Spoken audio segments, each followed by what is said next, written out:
Ito. Salamat Panginoon sa muli pagkakataon na pinagkaloob mo sa amin na kung saan kami ay nagkasama-sama upang magkaroon ng fellowship, Panginoon, at ikaw ang nasa aming kalagitnaan. Lord, salamat po unang-una sa nakalipas na taon na tinugon mo ang aming mga panalangin. Nakalipas na taon, Panginoon, na punong-puno ng pagpapala at mga hamon sa buhay, Panginoon, na aming napagtagumpayan.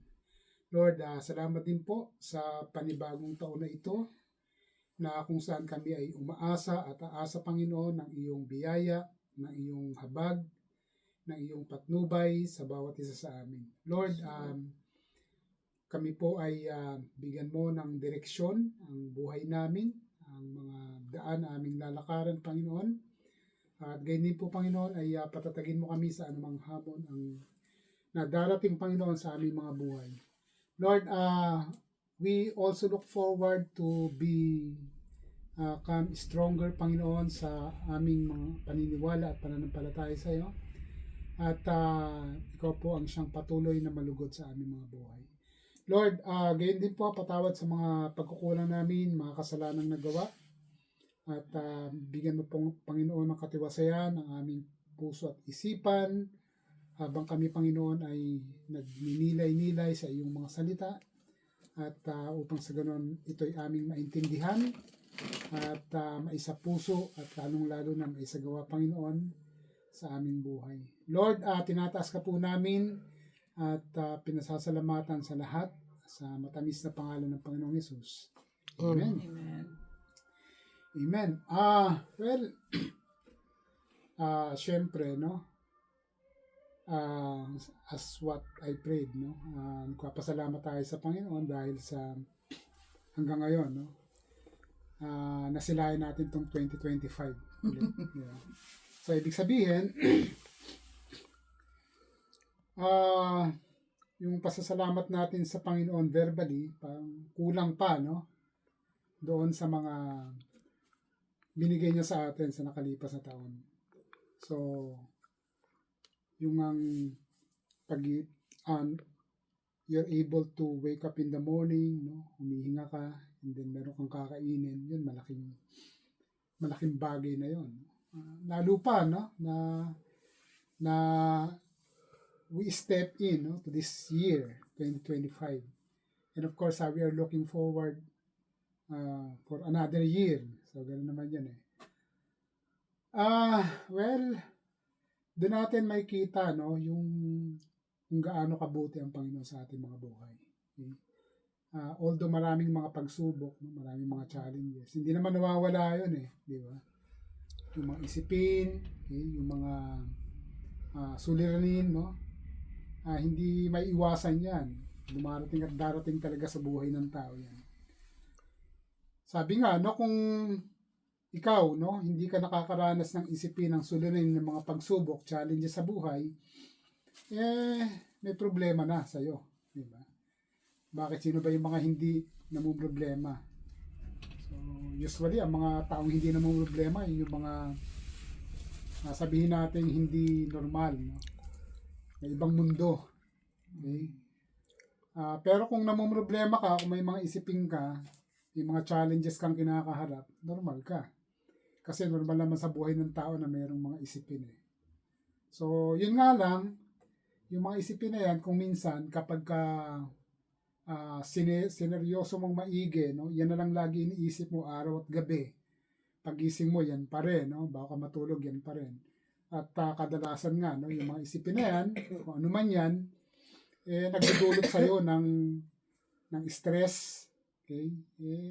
May problema na ron. Kasi dapat yung mga bagay, no, na isipin, no, mga problema, dapat sa isip natin, may hangganan dapat yun. Kasi kung siseryosohin natin yan ng todo, malaking problema na yun. Kumbaga, makakapagdulot sa atin ng stress, makakapagdulot sa atin ng anxiety, etc. No?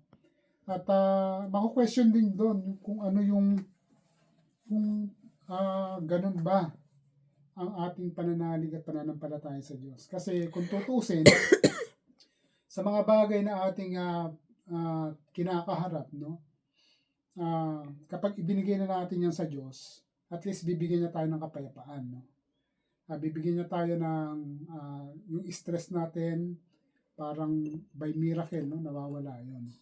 At nagkakaroon tayo ng kapanatagan sa ating buhay, sa ating pag-iisip. So, ganun. It's just a matter of of trust sa Panginoon. No? Well, yung nakalipas na taon, may tanong ako ngayon sa inyo, no? Ano ba yung sa tingin niyo yung mga bagay, no, na pwede nating mabago sa ngayon? Pwede nating baguhin sa buhay natin. Ugali. Ano pa? Pananaw. Okay, kasi darating pa lang yan eh. Ano pa? Yung mga bagay na yung nakikita ninyo. Na hindi ka kakabuti sa sarili, no? So, yung itsura. Magastos. Oo, yung paggastos. Yung itsura mo, no? Pwede mong mabago yan eh. Pwede magpunta kayo sa sakayan. No? Pamassage. Nag-makeup kayo na nag-makeup. So, yun. Pwede mabago yung itsura natin eh. So, ano pa? Yung mga disposisyon, no? Desisyon. Halimbawa, nag-desisyon ka ngayon. Disposition. Pwede mong mabago yan eh. Yung desisyon na, halimbawa, yung desisyon nyo magpunta rito.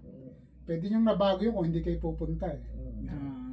So, ayun, yung mga bagay na pwede nating mabago. Pero may mga bagay din na hindi natin kayang baguhin kahit na anong gawin natin. Halimbawa, Ugali. Hindi. Hindi. Ugali na. Hindi natin pwedeng baguhin. Hindi naman, pwede naman. Kailang, pag dumating talaga ang sarili mo original na ugali, bumabalik-balik talaga yun kung hindi mo mawala kang Pero at self-control. least may slight change naman. Oo, meron. Hindi, kunwari hindi mo Talaga imposible mababago. mong mabago. Yung hindi imposible mabago.